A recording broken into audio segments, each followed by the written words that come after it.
Nii, selle tänase ettekande kohta võiks siis öelda, et on natukene võib-olla inspireeritud eilsetest sündmustest, päikesevarjutusest, mida ma loodan, et mõned võib-olla nägid paremini, kui meil Tõraveresse näha oli. Meil oli erinevalt ülejäänud Eestis täielik päikesevarjutus, mida korraldasid siis lähedal asuvad maalähedased pilved. Aga jah, see teema iseenesest on nüüd niisugune, ma ei oskagi öelda, kui palju ta nüüd füüsika õpetamisega ja kooliasjadega seotud on otseselt, aga niisugune asi, mida võiks vahel meelde tuletada ja ega mul siin väga palju võib-olla uudist rääkida ei ole, võib-olla te teate kõiki neid asju isegi, aga vahel võib-olla niimoodi meeldetuletuseks natukene kokku võtta midagi võiks. Ja väikese intriigina ma kohe alguses juhin tähelepanu, et selles pealkirjas võib hea tahtmise juures leida vähemalt 2 loogikaviga, mis ma sinna meelega sisse kirjutasin. Üks on see, et astronoomid tegelikult peavad päikest täpselt samasuguseks täheks nagu kõiki teisi, et selles mõttes päikesevarjutus ja tähevarjutus seal nagu suurt vahet midagi ei ole, või vähemalt päikesel ja tähel ei ole suurt vahet. Ja teine asi on muidugi see, et eksoplaneedid, nagu me nimetame neid planeete, mis asuvad nüüd teiste tähtede juures, mis ei ole päike, et nemad ei ole muidugi eksisteerinud mitte ainult 20 aastat, vaid miljoneid ja miljardeid aastaid, aga tõsi küll, tänavu on selline väike tähtpäev, et 20 aastat saab sellest, kui inimesed said kindlalt teada, et need eksoplaneedid on tõesti olemas ja sellest alates on neid väga palju leitud. Kuigi muidugi selle üle võib ka veel vaielda, et millal see esimene teadasaamine või avastamine ikkagi täpselt oli. Loetakse eriti Ameerika astronoomide poolt esimeseks teadmiseks ikkagi seda, et 1992 juba avastati planeedid pulsari juures, neutrontähe juures, ja vahel võetakse ka 1989 juba esimeseks niisuguseks kindlamaks tõendiks, aga üldiselt niisuguste päikesetaoliste tähtede juures algas eksoplaneetide leidmine ikkagi 20 aastat tagasi. Aga kui me nüüd tuleme korraks veel selle tähe juurde, mis meil siin oma kodutäht on, siis muidugi päikesevarjutusi on inimesed näinud ja jälginud nii kaua, kui nad on osanud teadlikult taevasse vaadata ja vanal ajal muidugi tekitas see võib-olla hirmu ja segadust ja kõhedust, et kui järsku keset päeva hakkas pimedaks minema. Aga õige ammu on juba inimesed osanud ka arvutada, mis siis tegelikult juhtub ja hakati neid varjutusi juba ette ennustama. Nii et see asi on nüüd võib-olla üks kõige selgemaid ja kõige kindlamini ennustatavaid taevanähtusi, mida me kogeda võime, erinevalt näiteks virmalistest, millega päike meid ka eelmisel nädalal rõõmustas ja mida eriti hästi ennustada ei saa. Eestis need nähkemise tingimused sel korral olid nagu olid, põhja pool Eestis vist tõesti paremad ja isegi seal, kus see täisvari oli ka küllaltki hästi näha seda varjutust Fääri saartel ja Teravmägedel. Aga kui me nüüd tuleme lähemale siis nende teiste tähtede ja nende planeetide juurde, siis nagu ma ütlesin, tänavu saab 20 aastat sellest artiklist ajakirjas Nature, nagu siin näha 23. novembril 1995, mille siis avaldasid 2 Šveitsi astronoomi, Michel Mayor ja Didier Queloz. Ja nemad leidsid siis esimest korda tähe, päikesele üsna sarnase tähe 51 Pegasi ümber, et seal on kaaslane, millel on siis umbes Jupiteri mass, mis tiirleb selle tähe ümber perioodiga 4,2 päeva, mis on muidugi väga lühike võrreldes nende perioodidega, mis me teame siin oma päikesesüsteemis olevat. Aga seda esimest planeeti ja üldse kõige esimesi ei leitud veel tähevarjutustest, millest me edaspidi veel natukene räägime siin rohkem, vaid esimesed planeedid tehti kindlaks, võiks öelda füüsika mõttes võib-olla kõige lihtsamal, tuntumal viisil, see vana hea Dopleri efekt, tänu millele me kuuleme läheneva rongi vilet teistmoodi kui eemalduva rongi vilet ja tänu millele me näeme meile läheneva tähe valgust natukene nagu spektri sinise osa poole nihkuvat ja eemalduva tähe valgust natukene punase poole nihkuvat. Selle järgi saab kindlaks teha ka planeetide olemasolu tähe ümber. Kuigi me seda planeeti ennast ei näe ja planeedi spektrit ei näe, me näeme ainult tähe spektrit. Aga kui see planeet on piisavalt suure massiga ja piisavalt lähedal oma ema tähele, siis ta paneb selle tähega oma natukene võbelema ja mitte ainult võib-olla masskeskme, tähendab oma süsteemi masskeskme ümber paneb võbelema, aga see masskese võib olla ka sellest tähest väljapool. Noh, meie päikesüsteemis, kui me räägime, et planeedid tiirlevad ümber päikese, tegelikult rangelt võttes peaks ka rääkima, et tegelikult mitte lihtsalt planeedid ei tiirle ümber päikese, vaid nii päike kui planeedid tiirlevad ümber päikesesüsteemi masskeskme. Aga päikesesüsteemi puhul on muidugi need planeedid on nii väikese massiga ja suurema massiga planeedid on päikesest nii kaugel, et see masskese on tegelikult päikese sees. See päikese võbelemine seal masskeskme ümber on õige väike. Aga kui on Jupiteri taoline planeet ikka tähele nii lähedal, et ta 4 päevaga teeb tiiru ümber tähe, siis ta paneb selle tähe juba päris tõsiselt võbelema ja seda on võimalik siis radiaalkiiruste kõverast mõõta radiaalkiiruste muutumisest. Radiaalkiiruseks nimetavad astronoomid siis seda vaatesuunasihilist kiirust. Kiiruse komponenti, mis tähendab siis on selles suunas, kus me vaatame ja see ongi nüüd sellest Majori ja Coelhosi artiklist joonis, kus on need radiaalkiiruste muutumisi mõõdetud siis mitte ühe 4,2 päevase perioodi jooksul, vaid üsna mitmekümne perioodi jooksul ja pandud nad kokku nimetatud faasikõverale ja nagu näha, nad ilusti klapivad sinna tõesti ja need kiiruste tühik on siin meetrid sekundis, et see kogu see amplituud on umbes 100 meetrit sekundis ja natukene rohkem.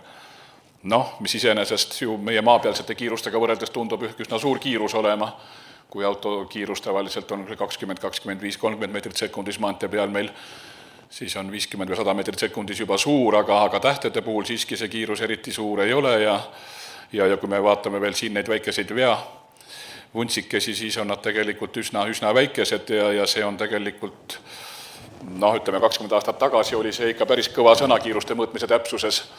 Nüüd on muidugi tasapisi need täpsused tõusnud ja täpsus 1 meeter sekundis tähekiiruse mõõtmisel ei ole enam eriline uudis, muidugi spetsiaalsete riistadega ja väga hästi kontrollitud tingimustes. Nii et kui me siis räägime et kuidas neid eksoplaneete avastatakse, seni avastatud on ja kuidas neid edasi avastatakse, siis võimegi välja tuua mõned peamised meetodid. Esimene ajalooliselt siis oli see nimetatud dünaamiline meetod, et kui me lihtsalt need radiaalkiiruste muutusi saame registreerida ja kui me väga hästi ja pikalt neid vaatlusi teeme ja hoolega sorteerime, siis on võimalik avastada ka, kui ühe tähe ümber on mitu planeeti. Et siis need võbinad omavahel siis kombineeruvad seal niimoodi, et selle saab ka välja arvutada, et selle tähe ümber võib olla mitu planeeti. Nii, aga siis me jõuamegi selle teise meetodi juurde, mis on siis see tähevarjutused. Siin on nüüd üksikuune väike liikuv pildikene, et kuidas see tähe eledus aja jooksul muutub, kui nüüd läheb üks väike must keha, mis siis ongi see planeet tähe ümber selle tähe eest läbi. Et seal on siis X-teljel on aeg ja Y-teljel on tähe eledus, nii lühitalt lihtsalt öeldes. Muidugi, ilmselt mõistate kohe, et selleks, et niisugust asja näha, tähevarjutust näha, et päris iga suvalise tähe ja planeedi puhul seda ilmselt ei näe, kui see täht läheb kuskilt nii-öelda tähest mööda, lihtsalt nii, et ta täheketta ette ei sattu, siis me seda varjutust ei näe, nii et selleks peab olema see planeedi orbiit meie jaoks sobivas tasandis orienteeritud. Aga selliseid tähti muidugi ette tuleb ja panen ta korra veel käima. Ja kuigi kaugeltki mitte kõik planeedid ei ole muidugi sellistes tasandites oma tähe ümber tiirlemas, aga piisavalt on ka neid, mida saab sellisel viisil avastada. Aga teine asi on muidugi see, et see väike planeedikene, siin on ta kujutatud võib-olla ebaproportsionaalselt suurena isegi veel, et see, kui palju ta seda tähevalgust nõrgendab, on ikkagi tegelikult väga vähe ja selle mõõtmine on jälle omaette väga keeruline kunst. Aga siiski tänapäevaks on ka selleni jõutud ja enamasti on need muutused vähem kui 1% piires, väga harva rohkem. Ja jällegi sama lugu, et tegelikult isegi kui mitu planeeti tiirleb tähe ümber, siis saab need eleduskõverad ka nii-öelda lahti harutada niimoodi, et saame kindlaks teha ka selle, et näiteks 2 või 3 planeeti on seal tähe ümber. Aga nüüd niisuguse eleduse mõõtmise juures on see maa ümber olev atmosfäär muidugi segab. Astronoomid muidugi oskavad selle mõju arvestada ja välja arvata, aga siiski niisuguste täpsuste juures on parem, kui me saaksime need mõõteristad viia kosmosesse atmosfääri mõju alt välja. Ja seetõttu läkski see tähevarjutustest planeetide avastamine massiliseks alates 2009. aastast, kui startis NASA üks niisugune kosmoseriist, mille nimi on Kepler. Ei ole muidugi saladus, millest või kellest see nimi tuleb, ikka see sama vana hea Johannes Kepler, kes kes juba 400 aastat tagasi tegi kindlaks planeetide liikumise seadused ümber päikese. Tema auks on siis nimetatud see ristapuu, mis 2009 kuni 13 või 14 umbes ta lõpetas need standardsed vaatlused, siis läks üle jätkumissioonile, millega saab veel ka teatud tingimustel mõne planeete avastada. Ja seni umbes 1000 planeeti on avastanud ja üle 3000 kandidaadi ootab veel järge selles mõttes, et jällegi, kuigi need tiirlemisperioodid enamasti on seal päevades ja kümnetes ja sadades päevades, ühe planeedi tiirlemisperiood tähe ümber, aga selleks, et olla kindel, et seal ikka tõesti planeediga tegemist on, tavaliselt ei piirduta mitte selle ühe perioodiga, vaid vaadeldakse järjest ikkagi mitmeid perioode, nii et saada kinnitust, et see asi tõesti kordub perioodiliselt, et see on tõesti planeedist tekitatud, sest samuti tähed on ju ise ka muutlikud tegelikult sageli, tähtede heledus võib muutuda oma füüsikalistel põhjustel, oma sisemistel põhjustel.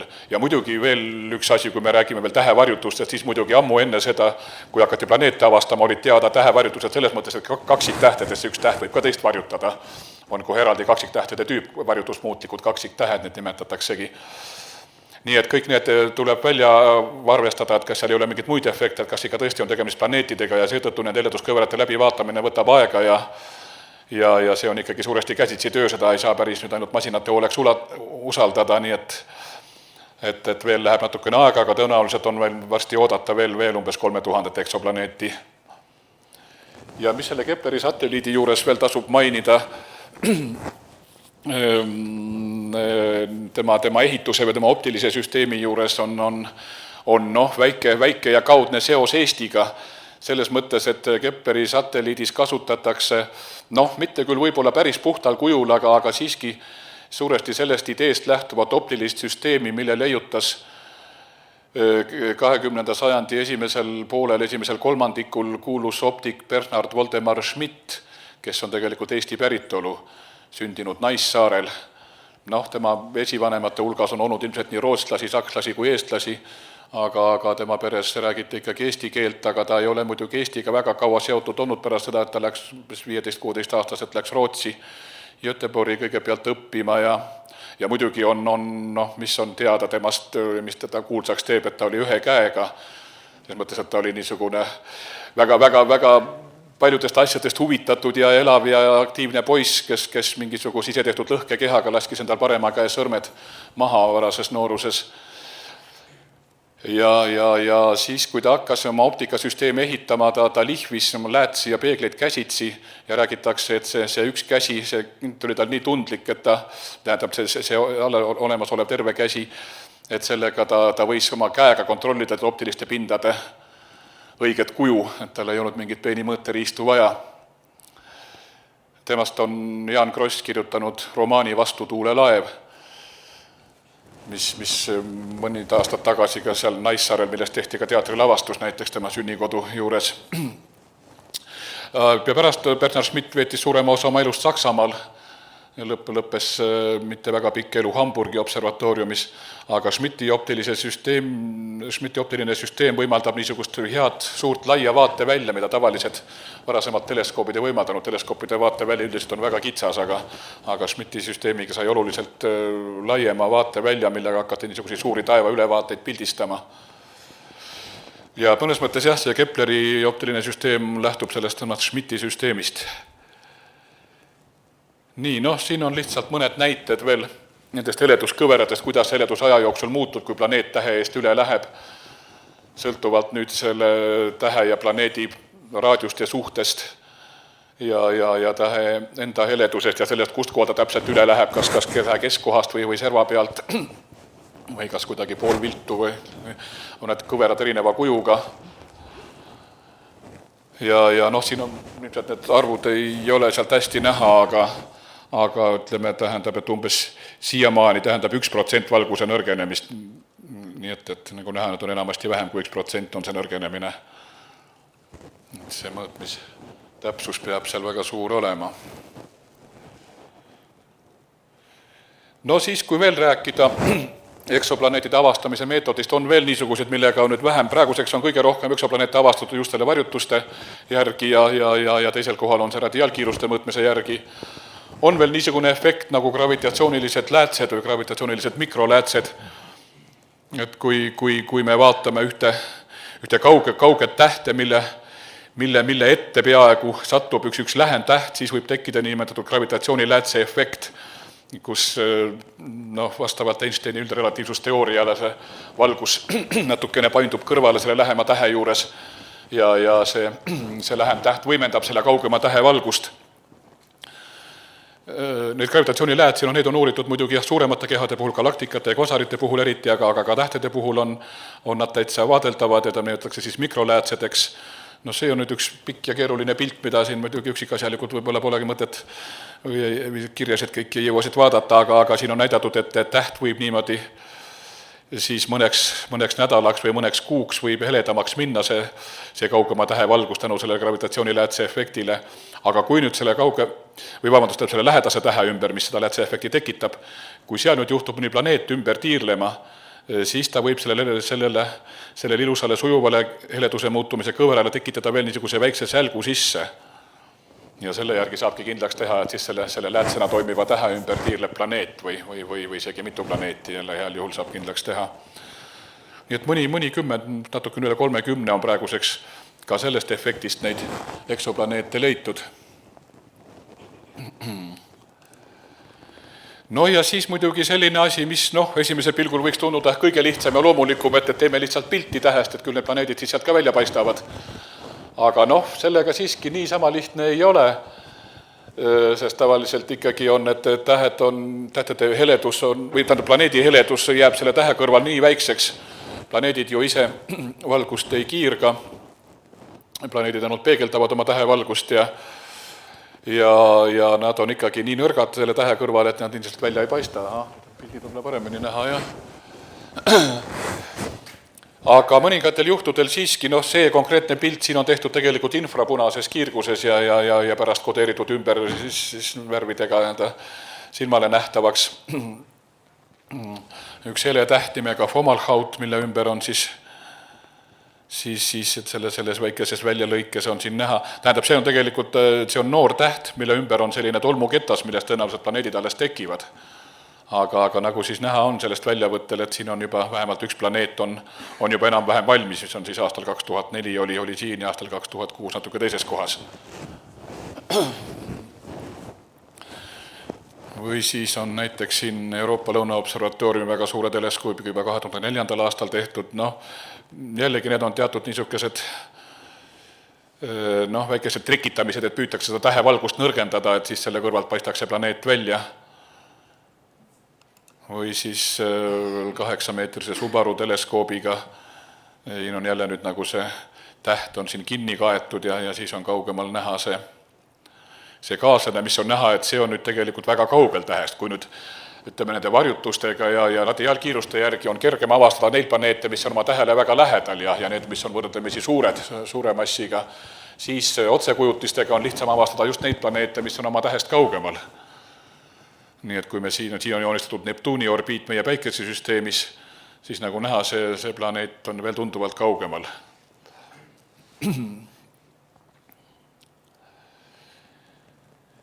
Nii, nüüd oleks aeg juba siis kokku võtta, et kui palju need eksoplaneete siis tegelikult ikkagi teada on. See on nüüd ka jälle niisugune asi, mis tuleb välja, et ei olegi niisama lihtne öelda ühest kindlat arvu.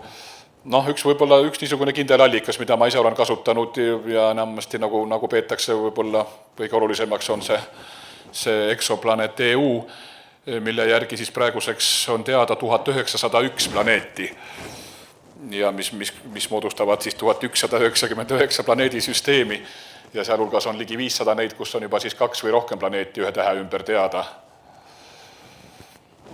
Teine on üks niisugune NASA andmebaas, kus on need kinnitatud planeete natukene vähem, 1821 ja lisaks on siis 3185 kandidaatplaneeti, mis on enamasti siis need Kepleri vaatlustest leitud varjutused, mis vajavad veel täiendavat kinnitust ja järele uurimist. Aga igal juhul on selge, et selle 20 aastaga on nüüd sellest eksoplaneetide uurimise teemast saanud mõnes mõttes nagu niisugune rutiinne asi astronoomias, et kui 20 aastat tagasi oli veel põnev, et kas neid planeete ka teiste tähtede juures on ja kui palju neid on, siis nüüd on selge, et see ilmselt midagi väga erilist ei ole. Muidugi tuleb endale aru anda või vahet teha, et ega päris igasuguste suvaliste tähtede juures ka need planeete ikka ei pruugi leida. Tähtede elus on üldiselt selline lihtne seaduspärasus, et mida suurem on tähe mass, seda kiiremini tema elukäik käib, seda kiirem tema areng on ja need väga suure massiga tähed, kus on 2-30 päikese massi koos, need tekivad nii kiiresti ja nii kiiresti ka põletavad oma tuumakütuse läbi ja nii kiiresti saavad otsa, et seal ilmselt ei jõuakski sellisel tavalisel viisil tolmu ja gaasikettast kondenseerumisel planeedid tekkida. Või parimal juhul siis tekivad nad pärast seda, kui see täht on juba supernovana plahvatanud ja temast jääb järele neutrontäht, mis omakorda teatud tingimustel võib meile paista pulsarina ja anda sellist pulseerivat raadiokiirgust. Ja nagu ma alguses ütlesin, tegelikult pulsarite juures on ka neid planeete avastatud. Nii et võimalik, et pulsariplaneedid tekivad tegelikult alles pärast supernova plahvatust, kui see täht on juba oma tavalise elu ära elanud, aga sellest kettast jääb midagi ikkagi veel järele sinna tähe ümber ja siis selles kettas võivad hiljem ka planeedid tekkida. Aga teistpidi jah, et meie päikesetaoliste ja natukene kuumemate ja suurema massiga ja veel rohkem muidugi need jahedamate tähtede ümber, mida leidub siin galaktikas tegelikult päikesest palju rohkem veel, et nende ümber ilmselt on planeedisüsteemid ikkagi üsna tavalised.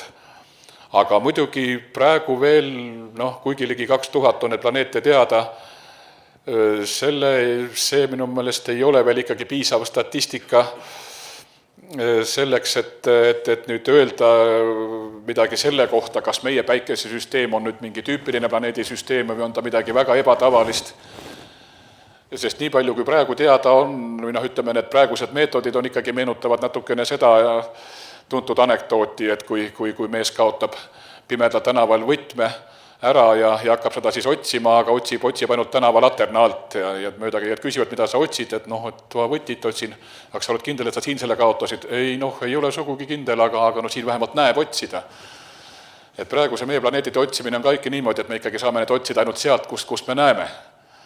Mida tähendab nii palju, kui meie meetodid võimaldavad. Et meetodid on muidugi selle 20 aastaga tublisti täiustunud ja eks nad järjest paremaks lähevad ja nii, et kui need esimesed planeedid olid enamasti ainult Jupiteri taolised või natukene suuremad või väiksemad, siis praeguseks on juba leitud üsna palju ka meie Maaga sarnaseid planeete. Nii et selles mõttes, ma ei tahaks nüüd hakata siin spekuleerima võimaliku elu otsimise teemadel, aga see, et Maaga sarnaseid planeete universumis või vähemalt meie galaktikas leidub, see on nüüd üsna kindel.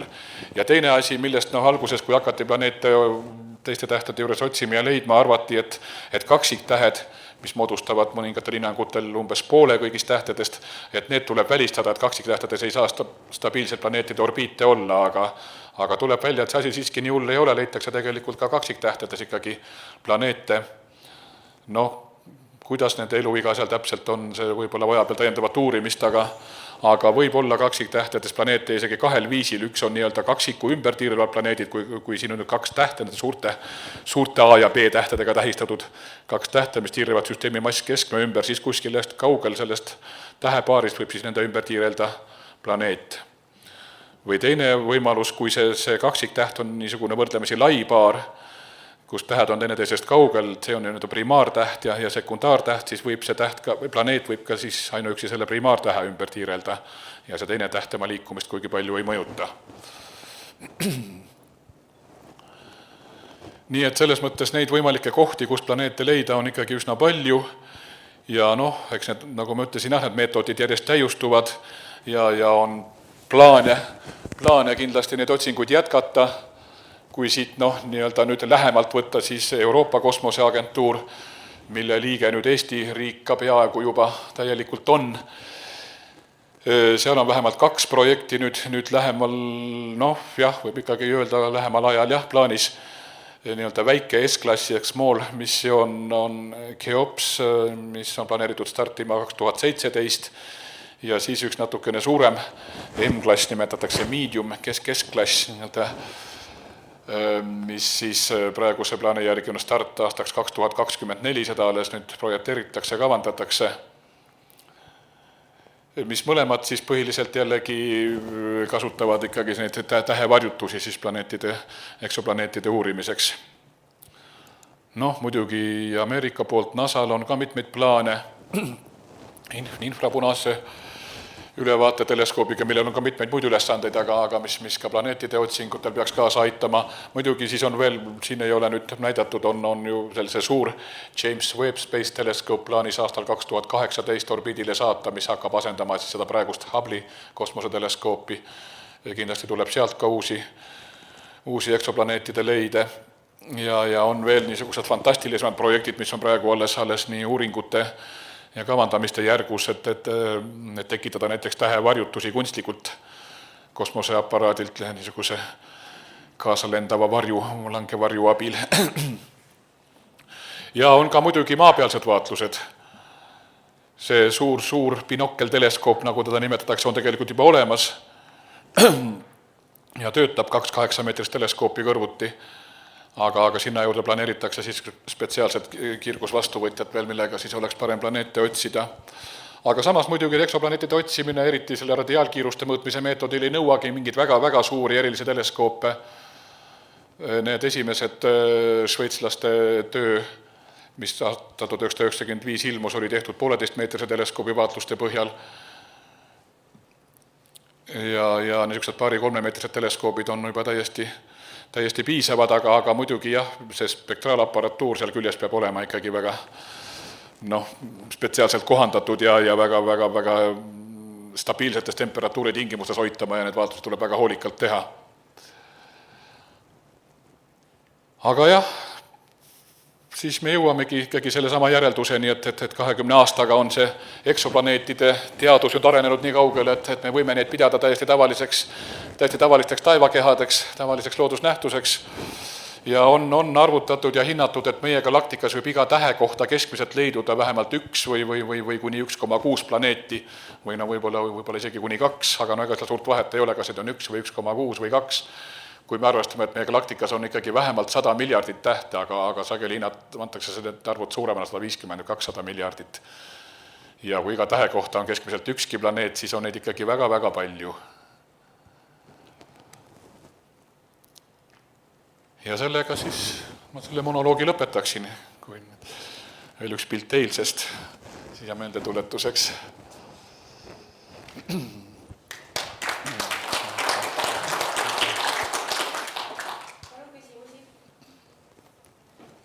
Hea kuulmist. Mul on selline küsimus, et mida me nendest eksoplaneetidest peale massi ja kauguse ematähest siis veel oleme teada saanud või võib teada saada või loodame teada? Nüüd on jah, juba nendest varjutustest saame teada ka planeedi läbimõõdu näiteks ja kui mass on teada, siis saame tiheduse näiteks. Ja see juba siis ütleb, et kas on tegemist maatüüpi planeediga või niisuguse hiidplaneediga, nagu meil Jupiteri ja Saturni päikesesüsteemis näiteks on. Nii et nii palju vähemalt on teada, aga ega nüüd eriti palju rohkemat ja loodetakse küll, et hakkab mingit aimu saama ka võib-olla planeedi atmosfääri olemasolust ja keemilisest koostisest, aga et kui seda tähes õnnestub täht niimoodi varjutada, et saab ka selle planeedilt peegeldunud tähespektrit uurida, et siis võib-olla saab mingit aimu sellest, aga selle kohta praegu siis kindlaid teadmisi veel ei ole. Aga põhiline on praegu jah, et ütleme massid, perioodid ja tihedused. Kuidas on võimalik selle atmosfääri kindlasti? Jah, ega see niisama lihtne ei ole. Nagu ma ütlesin jah, et kui püütakse jällegi kuidagi seda tähte ennast varjutada, et siis spektrist peaks siis saama mingisugust infot selle planeedi atmosfääri kohta. Jah, eks nad ikka siis on edumisjooned, jah. Kas on ka teada palju planeete elutsoonis? Jah, ma ei julge praegu nüüd arvu öelda, et see nüüd asustatav tsoon või elutsoon on niisugune kitsas piirkond tähe läheduses, jah, kus võib vesi vedelas olekus olla. Mitte väga, ma arvan, et umbes mõnikümmend on see suurusjärg nüüd selle 2000 juures, aga paar 30, aga on jah, ja just niisugused väiksema massiga, seal on ka suurema massiga muidugi jah, aga nagu üldse esimesed leiti nii-öelda tähtedele liiga lähedal ja mõned on ka kaugemal leitud, aga enamasti on kõik lähemal ikkagi sellest elutsoonist. Eelmise aasta keskel lugesin uudist, hästi lühike uudis, et vist on leitud esimene eksokuu planeedi kaastel. Mis seis sellega? Sai tõeks ja äkki neid veel leitud? Oli küll jah, ja minu teada ei ole seda ka ümber lükatud, et see on nüüd ka selle sama veheduskõverate väga peenest mõõtmisest jah, et selle planeedi ümber tiirleb omakorda kaaslane, aga ma ei ole ka leidnud kuskil rohkem infot, et see on ilmselt ainukeseks jäänud. Selline eneseharimise küsimus, et tähevarjutusi me näeme, eks ole, ainult siis, kui see eksoplaneedi orbiidi tasand ei ole mitte liiga Ja. Kas nüüd päikesesüsteemis kõik planeedid, nad tiirlevad samas tasandis, eks ole? Kas nende tasandid nüüd erinevate päikeste juures selle galaktika tasandiga ka mingit korrelatsiooni on või üldiselt ei ole? Kuna me praegu nüüd enamasti avastame neid planeete ainult neid, mis on sobivas tasandis, siis nagu täielikku statistikat veel ei ole, aga ma ei julge kinnitada ega ümber lükata, et praegused olemasolevad mingil moel ilmselt jah, paistab, et korreleeruvad, aga samas ei ole ilmselt põhjust kogu galaktika mastaabis ka võib-olla, et nad nüüd kõik väga täpselt oleksid seal tasandis, aga neid võib ikkagi ette tulla ka ikkagi suvalistest tasanditest tõenäoliselt. Nagu meie päikesesüsteemiski tegelikult need väiksemad kehad ju alates Pluutost ja Pluuto taguste komeedituumad ju võivad tiirelda ikkagi sellest ekliptika tasandist üsna erinevas tasandis, nii et arvatavasti leidub ikkagi need ka teistes tasandites.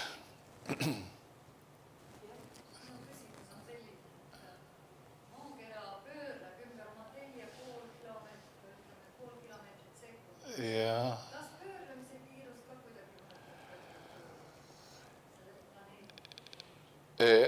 Temperatuuri, eks ta selles mõttes mõjutab jah, et kui kaua see üks külg oma tähe päikese poole see planeedil on, et kui ta väga kiiresti pöörleb, siis temperatuur pigem ühtlane jah, kui ta väga aeglaselt pöörleb, nagu näiteks meie kuu tiirlemine ümber maa on väga aeglane, siis see külg, mis on päikese poole, jahtub väga maha ja see, mis päikest kaua aega saab, läheb väga kuumaks. Eks see selles mõttes oleneb ilmselt küll, jah.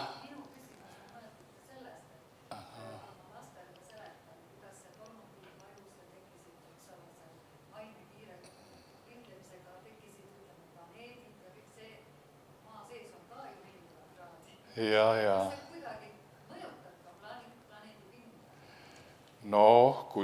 Kui seal planeedi sisemuses ikka on mingi kuumus, rohkem kui pinnal, eks ta siis üritab kuidagi välja tungida, nii nagu see päikesesüsteemiski teada on, jah, et ju ta ikka mõjutab, jah, aga selle kohta meil praegu nüüd selliste meetoditega nüüd me eriti sealt vaatust, et midagi kindlaks teha ei saa, aga teoreetilisi mudeleid muidugi tehakse nende eksoplaneetide kohta juba praegu ka ja seda arvutatakse, kuidas see struktuur võiks välja näha.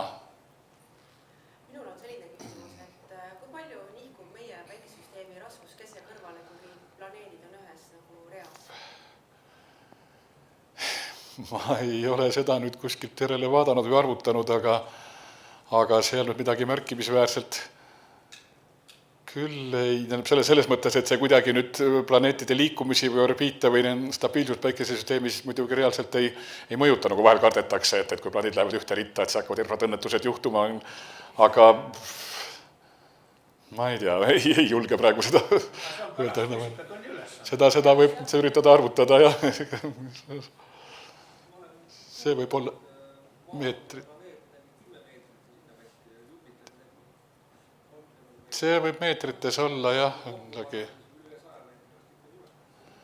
Ja päikese läbimõõt on üle 1 miljoni kilomeetri, siis eriti välja hästi, jah.